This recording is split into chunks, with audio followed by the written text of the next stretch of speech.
बिहार जो है बहुत ही पिछड़ा हुआ है। यहाँ से पलायन, बेरोजगारी, गरीबी, सामाजिक सांस्कृतिक तौर पे पिछड़ापन की स्थिति जो है वो चरम पर है। समाज में समानता बराबरी लाने के लिए आरक्षण जरूरी है। इसके हिसाब से 65% आरक्षण लागू होना चाहिए।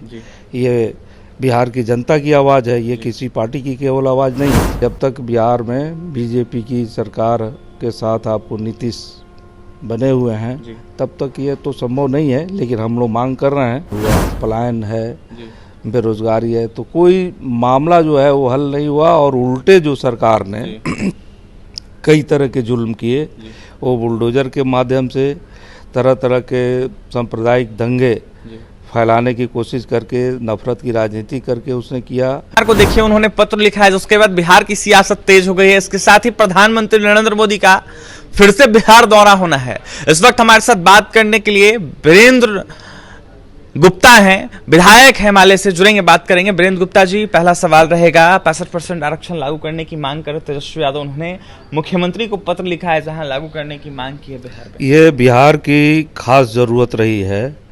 बिहार में जो जातीय गणना हुई थी उस सरकार में नीतीश जी भी थे और उसमें ये बात साफ आई थी कि बिहार जो है बहुत ही पिछड़ा हुआ है।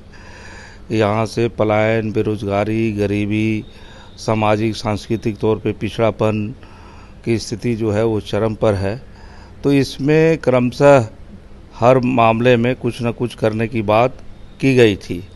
तो इसमें आरक्षण भी एक पहलू था कि समाज में समानता बराबरी लाने के लिए आरक्षण जरूरी है। शैक्षणिक संस्थानों से लेकर के और तमाम तरह के जो राजनीतिक है, पंचायत निकाय चुनाव से लेकर के और फिर नौकरियों में, तो इसमें जो है एक तरह से बीजेपी ने टांग अड़ा करके और उसको 9वीं अनुसूची में दर्ज नहीं कराया गया उसको, और सीधे तौर पे कोर्ट का बहाना बना के उसको खारिज करा दिया गया। तो ये स्वाभाविक बात बनती है कि बिहार की जो ज़रूरत है उस ज़रूरत के हिसाब से 65% आरक्षण लागू होना चाहिए। ये बिहार की जनता की आवाज़ है, ये किसी पार्टी की केवल आवाज़ नहीं है। और इस लिहाज से तेजस्वी जी ने पत्र लिखा है, वो जनता की आवाज़ जो है उसके हिसाब से प्रतिनिधित्व करते हुए उन्होंने कहा है कि ये जनता की, बिहार की जनता की ज़रूरत है, तो इसको बिल्कुल लागू होना चाहिए। तो और इसके लिए कई तरह के आंदोलन भी चले हैं। हम लोगों ने भी पदयात्रा के क्रम में बहुत सारा माले ने ये अपने कार्यक्रमों के माध्यम से इस आरक्षण की मांग को उठाया है। तो हम समझते हैं कि इसको लागू करना चाहिए और इसमें कहीं कोई दिक्कत नहीं है। केवल इसमें बीजेपी जो आरक्षण विरोधी है उसकी जो भूमिका रही है, चाहे वो कर्पूरी ठाकुर जी के ज़माने में हो कि जब बिहार में आरक्षण लागू करने की बात आई तो उस दौरान उन्होंने कर्पूरी ठाकुर की सरकार को, भारतीय जनसंघ ने उस समय उनकी सरकार को गिरा दिया। फिर जब आरक्षण का मुद्दा सामने आया केंद्रीय नौकरियों में, तो उसमें शिक्षण संस्थानों में देने का, तो बीपी सिंह की सरकार को भी बीजेपी ने गिरा दिया। तो बीजेपी तो हमेशा से ही आरक्षण विरोधी रही है, पिछड़ों, दलितों, तमाम अकलियतों के विरोध में हो रही है।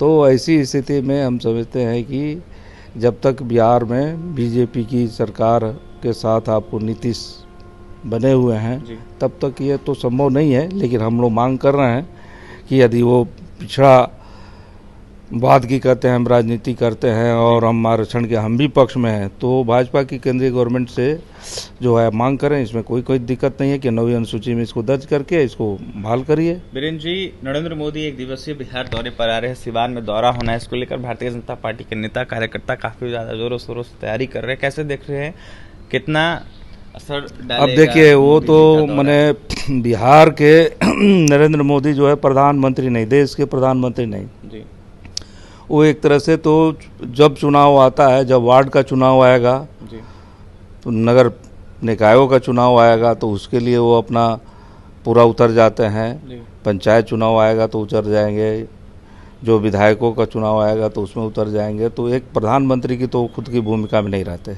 वो तो सीधे तौर पे केवल और केवल चुनाव एक अभियानकर्ता के रूप में सामने रहते हैं। और दूसरी तौर पे बिहार में जो स्थिति है कि बिहार में भाजपा ने पूरे देश में, बिहार में इतना पाप किया है, कहीं बुलडोजर राज जो है गरीबों पर चल रहा है, गरीबों के घर उजाड़े जा रहे हैं, कहीं आपको आउटसोर्सिंग के माध्यम से इस ढंग की भाजपा वालों ने कंपनियां खड़ी कर ली हैं कि वो सरकारी पैसा उठाते हैं, लेकिन आउटसोर्सिंग से बहाल जो भी लोग हैं उनको पैसे नहीं देते हैं।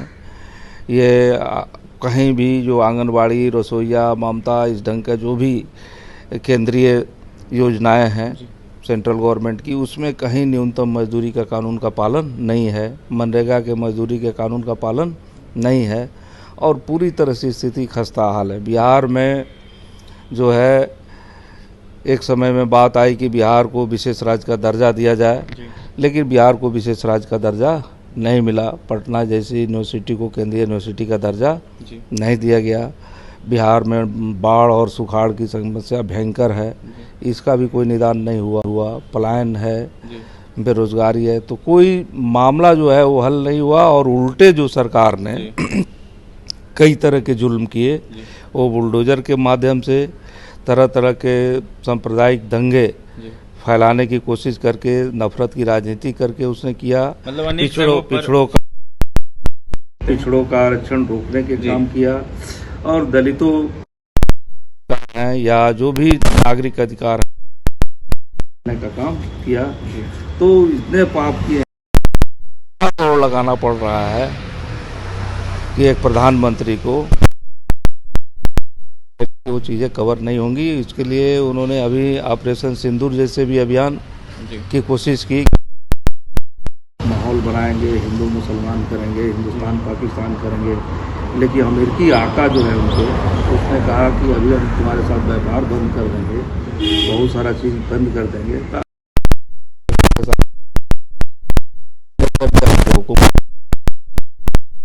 को भी अभिमान है, तो हम सीधे तौर पे ये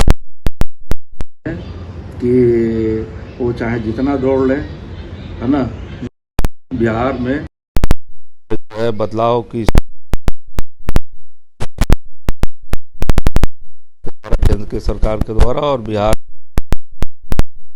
रही है नीतीश के नेतृत्व में जो भी जुल्म, अत्याचार और पाप है उस और लोग उसके खिलाफ आंदोलन के मूड में हैं और बिहार में अब की बारी एनडीए का सुपड़ा साफ है। देखिए, अब की बारी बिहार में एनडीए का सुपड़ा, जो नीतीश कुमार की एनडीए की सरकार चल रही है उसका घड़ा भर चुका है और ऐसे में इस बार जनता बदलाव चाहती है। वीरेंद्र गुप्ता थे इस वक्त हमारे साथ, जहां सिकटा से विधायक हैं। वीरेंद्र गुप्ता ने जमकर नरेंद्र मोदी के बिहार यात्रा को देखते हुए निशाने पे लिया है पीएम मोदी को और यह साफ तौर पर कहा है कि उनको इतना बिहार का दौरा लगाना पड़ रहा है कि पूछिए मत, क्योंकि जिस तरीके से जनता जो है वो जान गई है, तमाम अनेक जगहों पर सरकार, एनडीए की जो सरकार है वो फिसली रही है। इसको देखते हुए लगातार नरेंद्र मोदी को बिहार आना पड़